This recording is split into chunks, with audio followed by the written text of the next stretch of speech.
ગોંડલના ભોજપરા ગામ પાસે એસઆરપી જવાનનું અપહરણ કરનાર ઝડપાયા છે। બહેનના સાસરી પક્ષના લોકોએ અપહરણ કર્યાનો આરોપ। એસટી બસમાંથી યુવકનું અપહરણ કરનાર 4 આરોપી ઝડપાયા। પોલીસે ઉપલેટા પાસેથી આરોપીની ચુંગાલમાંથી યુવકને છોડાવ્યો। આરોપીઓએ સ્કોર્પિયો કારમાં સંજય મુછારનું અપહરણ કર્યું। રવિ મુછાર, મુકેશ ઓડેત્રા, મનીષ મોટરિયા અને લાલા મોરીની ધરપકડ કરાઈ।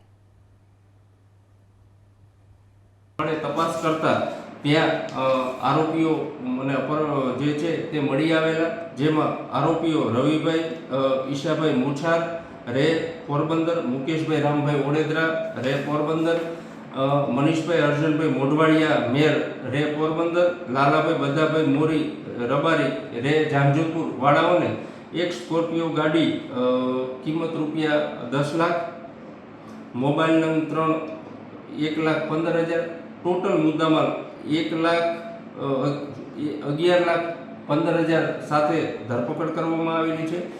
જે કુતિયાણા ખાતેથી બસમાં આવવાની હકીકત હોય ત્યાંથી તેઓનું અપહરણ કરેલ છે।